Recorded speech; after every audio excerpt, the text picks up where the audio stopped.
guys, welcome. Hello.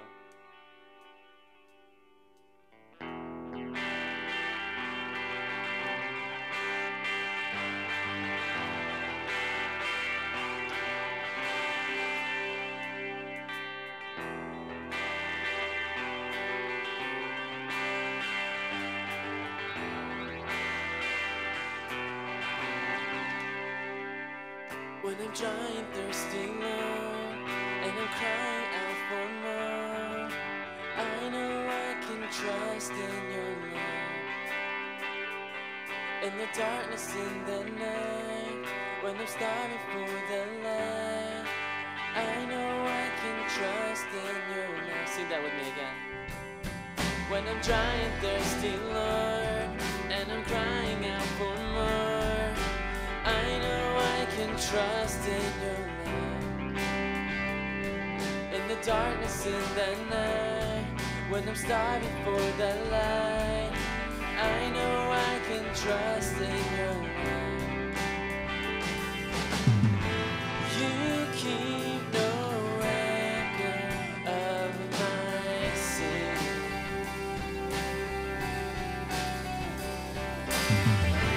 You don't remember all my shame.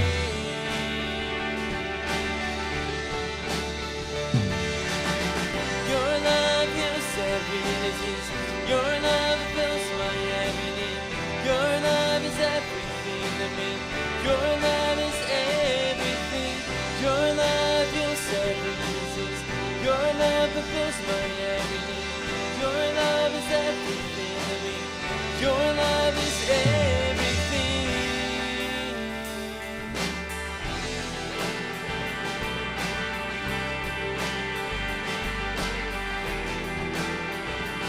When I'm dry and thirsty, Lord, and I'm crying out for more, I know I can trust in your love.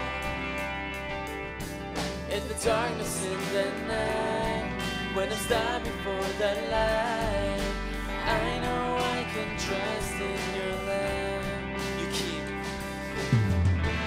You keep no record of my sin.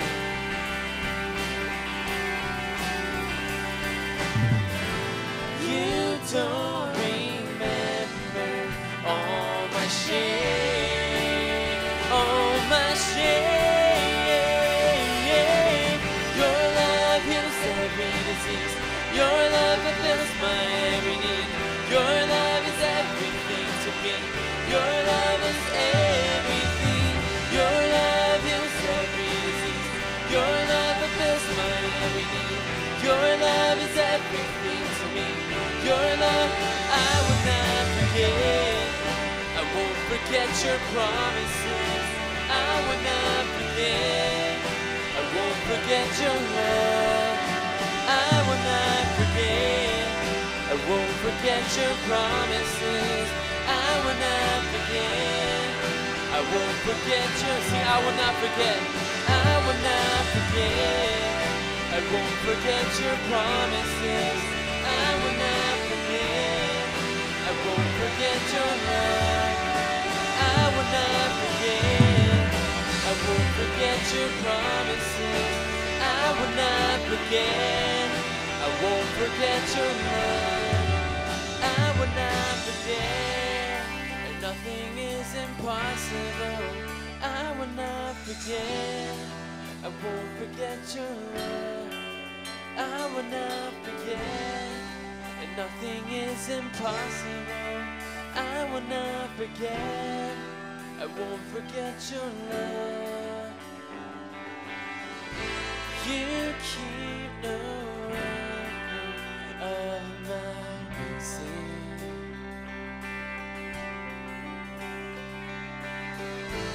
You don't remember all my shame.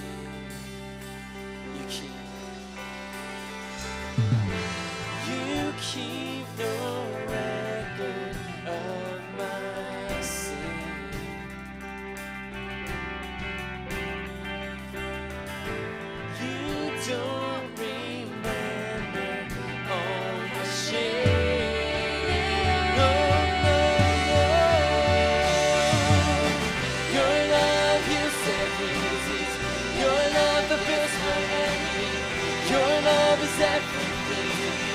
Your love is everything. Your love heals every disease. Your love fulfills my every need. Your love is everything to me. Your love I will not forget.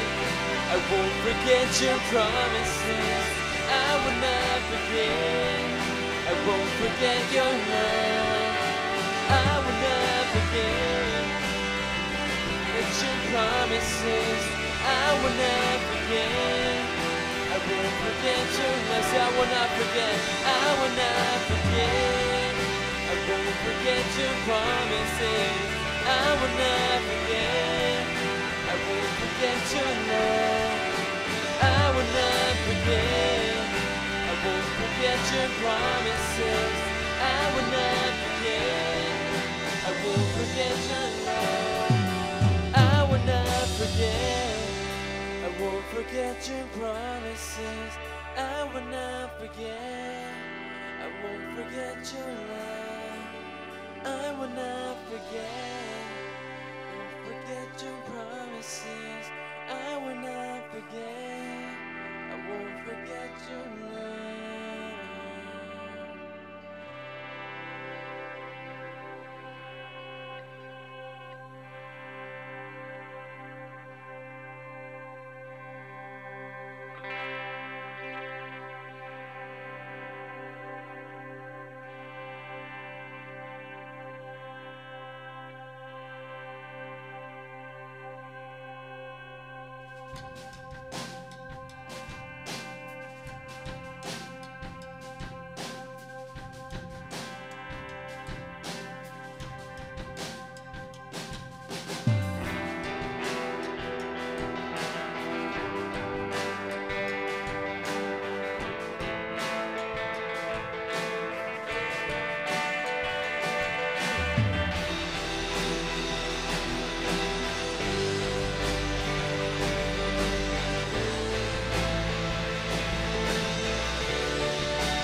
Hosanna in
Desperately we need to be redeemed. Lord Jesus, come lead us. We're desperate for your touch. Oh, great and mighty one, with one desire we come, that you would reign, that you would reign in us. We're offering up our lives, a living sacrifice, that you would reign, that you would reign in us.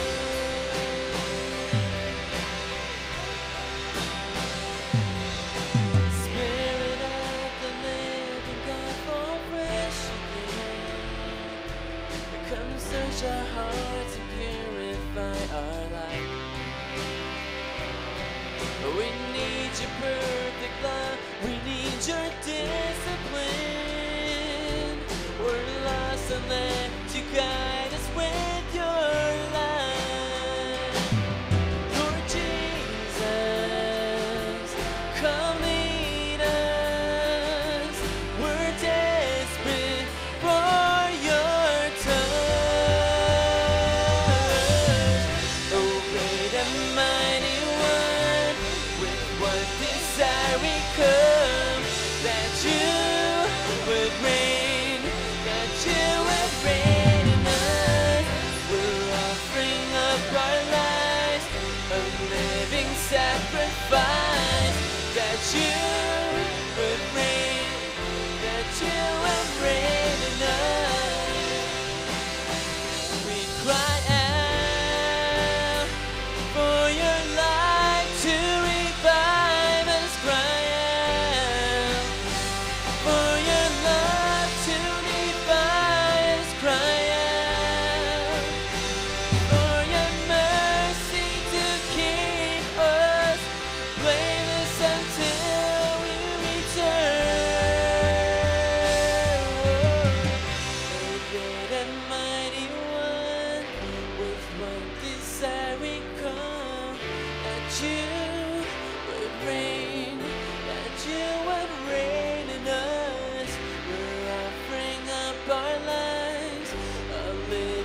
you would reign in us.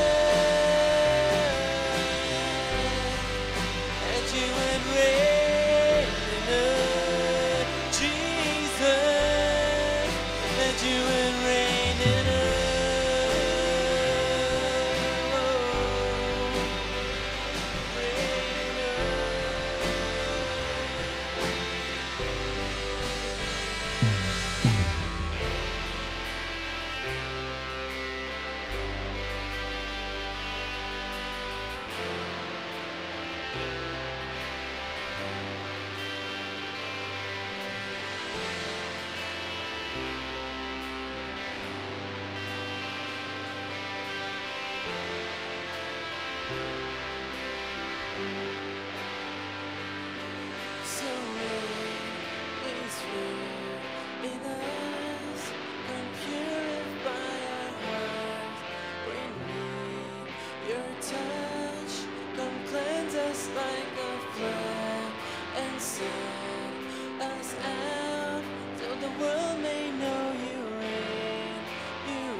Baptism is right after service, and there's a special missions offering which will be taken next week. We are going to City of Angels Orphanage in Tijuana again this year, so we would like for you to at least send them $1,000. And congratulations to Grill Master Pastor Brian Kim and Grill Master Pastor David Park for winning the barbecue. And Kids Day on June 26th, so please meet at church by 11. And there's going to be a retreat meeting after service. And if you are new, please fill out the welcoming card and check in the drop-in box. All righty. Thank you. Grill Masters. Nice. Nice. Neither here. When I look around,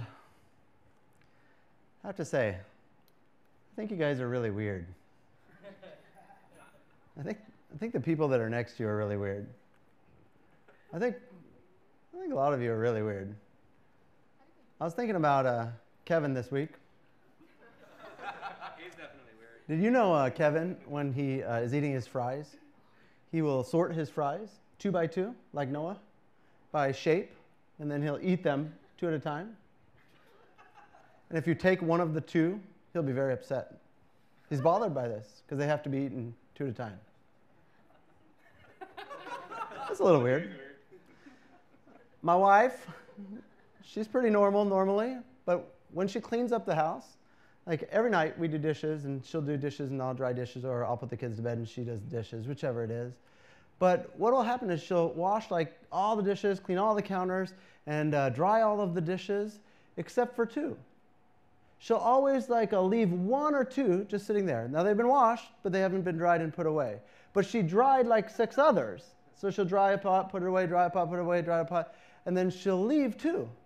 Maybe sometimes 1. And I can't figure it out. I always come in and I'm like, are they dirty? No, they're wet. They're clean. And I see the towels wet. I know she's put other pans away. Why are there still 2 on the counter? I don't know. The counters are clean, all empty. A little bit weird. Did you guys see Jason last week in the barbecue, speaking of? A little weird. A little bit weird. I was talking to Rich this week and talking about so sometimes, I didn't know if he knew, but sometimes he's a little awkward. I don't know if you guys got that sense. Last week when he was sharing about not having underwear and doing this, that might have been the weirdest I ever felt at church my whole life. Did anyone else feel really uncomfortable? Is that funny or scary or gross or smooth? I didn't know what it was. It was disturbing. It was weird. It was really weird. So I've come to this conclusion. And maybe, it's not just you guys. Me, I might be a little weird. I don't know, a lot of people don't know this, but do you know that I can arrange flowers really well? Isn't that weird? Whether it's in a bouquet, if I were putting a bouquet together, I could put a bouquet together. And I can also take them out of the bouquet and put them in a vase so they look beautiful. Isn't that weird? And I have no toenails. That's weird. Who knew? Look to your left for me. Look to your right. See what I mean? Really weird, right? But it's okay. You're thinking, yup. Guess what they're thinking? Yup. But it's okay. I look to our left and right. People are really weird. In fact, I think that it's more than okay. I would say that it's great. Because God, He created us to be individuals. He created us to be unique. He created us on purpose. That weirdness, that uniqueness, that is what makes you, you. If Kevin didn't separate his fries, he'd be less Kevin. Oh, you put them together. I separate them. Sorry. Who you are is not an accident. Weirdness and all, strangeness, uniqueness, God made you on purpose. David writes this, and he was writing about himself, but this was sung as a corporate song. So it's just like when we sing, I love you, Lord, I lift my hands. It wasn't just the writer of that song who wants to sing that. We all get to sing that. And so this is about people, and David specifically. He says, for you created my inmost being. You, God, knit me together in my mother's womb. And I praise you because I'm fearfully and I'm wonderfully made. Your works are wonderful. I know that full well. My frame was not hidden from you when I was made in the secret place, when I was woven together in the depths of the earth. Your eyes saw my unformed body. All the days ordained for me were written in your book before one of them actually came to be. God made you carefully, and God made you thoughtfully. Do you hear at the beginning when he says God created your inmost being? Your inmost being is your soul. Your inmost being is the very essence of who you are. God says, you know what I'm going to do? I am going to create this person. I'm going to get down, and I'm going to get dirty, and I'm going to do what I do best. That's create things. And God says for you, he says, I'm going to create this individual. And I'm going to make them unique and different than everybody else. And I'm going to do it on purpose. I'm not going to make any mistakes because I'm God of the universe. God created your inmost being. That is the you of yous. Your body is sort of you, but not really, because if I talk to you on the phone, your body's not there, but I still know it's you. If you lose a finger, you're not 3% less you, or lose an arm, you're not 8% less you. You're still the same you. So your body is sort of relevant to who you are, but not really. The inmost being and your soul is who you are. And God created that. God created your inmost being. God created who you are. The strange things about you, the things that nobody else does that you do, that's on purpose. That's with a purpose. God did it He didn't screw up. He made you strange. He made you weird. He made you bizarre. And somehow the enemy has made our uniqueness and our weirdness something to be ashamed of or made fun of or to pull us down. And God says, no, I didn't screw it up. I made them on purpose. Some are shy and some are less shy and some are loud and some are this way and some are that way. And God says, I did it on purpose. And somehow the enemy has tricked us to say that our uniqueness is something to be ashamed of and our differences are something to divide us. But our differences don't divide us. Our differences is what make us amazing. Our uniqueness isn't something to be ashamed of. Our uniqueness is what makes it interesting in life. Otherwise, it'd be quite boring. Our uniquenesses and our differences, they make life amazing. Without them, life sucks. Think about a couple of examples with me for a second. How many people have ever seen the mountains early in the morning when the sun is just rising? Anyone see that? That is beautiful. When you look upon that, it is amazing. If ever you get a chance to be in the mountains, wake up early just once, not every time you're there, but once and just be like, wow, that's pretty amazing. Has anyone, most of us probably live here, has anyone been to the beach and watched the sunset? The sunset at the beach is amazing. It's beautiful. Now I ask you this, are they the same? The answer is no. Are they both beautiful? The answer is yes. You are not the same as someone next to you, and that's not bad, that's great. If everything was a sunset at the beach, the sunset at the beach would get boring, but everything isn't. There's a sunrise in the mountains, and there's a looking over the city and the freeway, and there's looking at the sky, and there's all sorts of amazing things, and the beauty is in the differences, not in the sameness. And it's true with you. You are not the same as someone else. You are beautiful and you are amazing and you are uniquely you.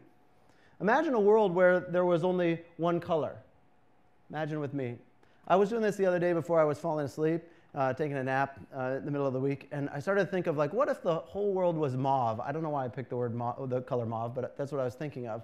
And I started to color out the world like this, you know, like that paint program, like, oh yeah, just like that. I started to block out the whole world until the whole world was mauve, and then there was no distinction between the lines. You couldn't tell whether it's a person or a thing, or like you couldn't read because it'd all be mauve.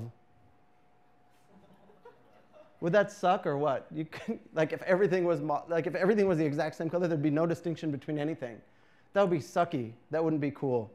And yes, I know what mauve is. I know that's two gay references in the same sermon, flowers and mauve, but I don't know. What if the world only had one smell, and it was armpit? See, you were hoping it was strawberry. What if it was armpit? And that's the smell. That's it. No other smells. No, I love smells. I don't know. I like smells. I like how things smell. And I smell pretty well.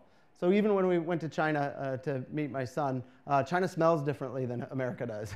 If you go to a foreign country, when you cross the border into Tijuana, we're in Mexico now. There is a different smell about the country. And I think every country that I've been had a different smell than America did. And what if there were only one smell, armpit? That would suck. What if there was only one taste? Bye-bye ratatouille, you know, nothing. One taste, that'd be terrible.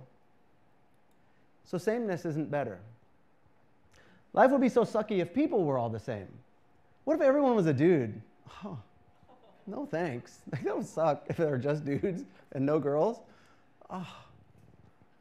Then it would smell like armpit. There would be one smell. What if everybody in the world acted like me? Oh, heck no. Like, I could barely stand me, and I live inside here. And I barely like me. But if there were more, that would be crappy. People being unique is what makes the world great. It's not what makes the world poor. Even in terms of one-on-one individuals, I've encountered many women throughout my life. And how awesome is it that only one unique woman has an ability to make me feel funny inside. Thank God my wife is unique. Otherwise, if they're all the same, I wouldn't know which one's my wife. I don't want to be with anyone else. I like her for who she is. I like her because she's unique, and I always have. And I find great joy in the unique relationship that we have. I have relationships with other people, but it's not the same as the one with my wife. And I love the uniqueness of our relationship. And it's not only me. This is attested to in the Bible also. Song of Solomon, we don't use very often. In 6, Solomon is writing to his bride-to-be, and he says, 60 queens there may be, and 80 concubines, and virgins beyond number. But my dove, my perfect one, is unique. Talking about his future wife. And he goes on to talk dirty about pomegranate breasts and that sort of thing. So I didn't put that in because there's young people here. But, but what does he say? He says, the bride that I'm going to take is unique. And I'm so glad she is full of those things and unique and perfect for me. And that's an amazing thing, not a bad thing. But it's not only true of my wife. Have you seen my kids? Uh-huh. So cute. How uniquely wonderful are they? And we don't want our kids to be the same person. We don't want them to be exactly the same, and neither does God. That God gives us a chance to help them to become who they are in God's eyes. God gives us a chance to help them become the perfect people that He wants them to be as parents. We're not trying to make our kids be all the same or be like someone else's kids. We just want them to be them and follow God's path for them. And we want them to grow up and feel confident in who they are and to become the perfect people that God has designed them to be. Perfection will enhance their uniqueness. It will not take it away. And we pray that they're becoming the perfect them, not the same as somebody else. And so when we look at our kids, it's true that uniqueness is important. And we look at our relationship with my wife, it's true. And colors, uniqueness is true, and sights, it's true, and smells. And I wonder, what if each of you were the same? How boring and useless would our church be? But listen carefully. You are important. Your uniqueness in and of itself, it's good. But also, because you are unique, you have a unique use in God's kingdom.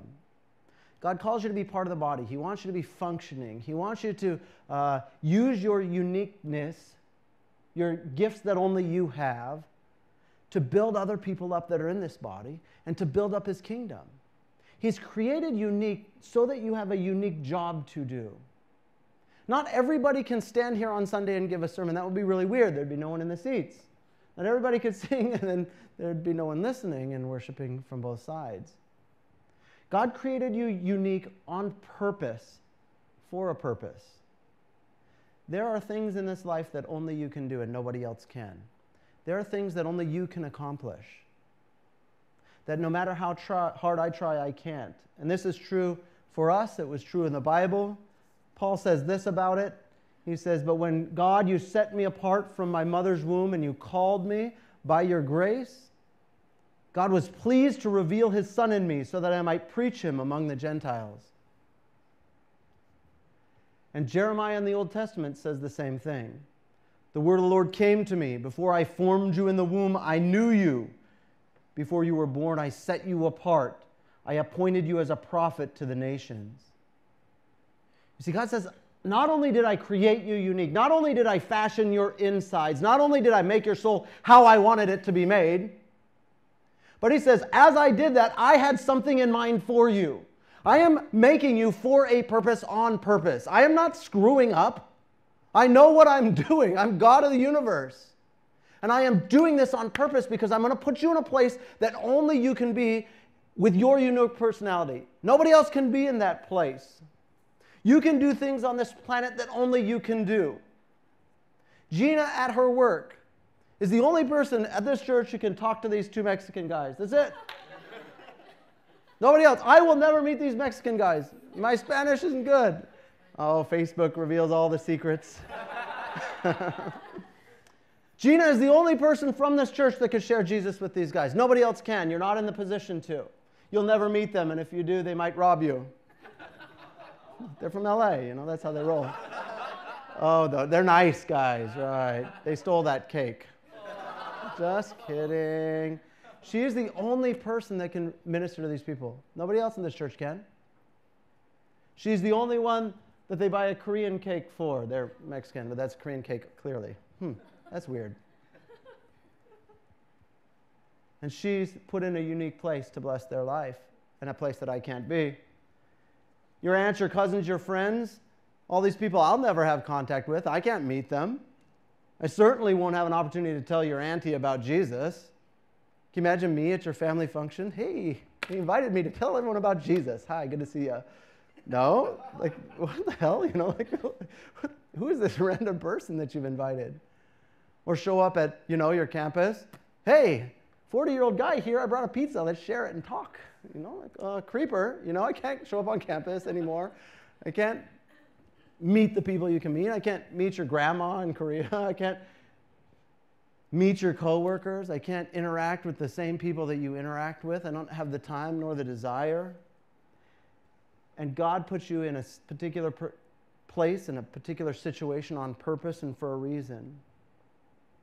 There are things that only you can do. God created you for it. You're the only one that can live your life. Nobody else can. Nobody can interact with your friends like you can. Nobody can. Even your other friends who have relationships with them, they don't have the same relationship you have with them. Nobody can replace you. You're irreplaceable. Nobody could take that unique slot in relation to other people that you have and you've been created for. I'm telling you, He created you for this. You're not there by accident. The friends that you have that don't know Jesus are there on purpose so you can share Jesus with them. Thank God we have differences. And you know what? Some people think that our differences end here on earth, but they don't. When you get to eternity, when you spend forever, you will spend forever as uniquely you. Sometimes people get in their mind that when we die, we become those chubby angels that play on the cloud. You don't. When you die, guess who you are in heaven? You're not me, and you're not a chubby angel. You're you. Hello? You're a perfect you, so you're without sin, but you're still you with all your weirdness. Rich is still going to be swiveling. Doesn't matter. But it won't be as awkward. It'll be funnier. You will still be you. You're not going to be somebody else when you die. You spend eternity in this person that God created you to be. Your personality will be your personality. You are who you are. God created you on purpose. We are not the same. You and I are not identical. Our personalities they're not identical, and they never in all of eternity will be. When you become perfect, you'll be the perfect you. You'll be even more unique. Forget all the stuff that you tried to fit in with everybody. You don't need that anymore. You'll be confident so you can act who you want to be like, within not sinfulness, of course. You will be completely perfect and unique, I would say. And I wrote this out. It's really important that you hear this. I want you to listen carefully, church. Yes, you have flaws. And yes, you need to fix any sin issues that you have. That is not what I'm saying when I'm saying you're uniquely perfect. It's not the sin issues. Those parts have to go. But you, as you, are loved. You're loved by God. You were formed by Him. He knows every hair on your head, and He knows every thought in your heart. And He delights in you, even though He knows all those things. Listen carefully to what I'm saying. I care about you. I love you. And God wants you to hear this. He knows you. He created you on purpose for a purpose. He knows everything about you inside. He knows all the worries you have. He knows all the struggles you have. He knows how many hairs you have, and you don't know how many hairs you have. And He knows the thoughts of your heart, and He loves you. And He created you on purpose. And He made you unique on purpose. And don't you dare tell Him that He was wrong. How dare you tell God, God, the way that you made me is wrong. You screwed up somehow. God didn't screw up. He's the God of the universe. He made you on purpose. And the way you are, that's how God made you. Minus the sin issues. Don't you dare think that you are a mistake. And don't you dare think that you are a mess up. Or God somehow, screwed this one up. God didn't screw that one up.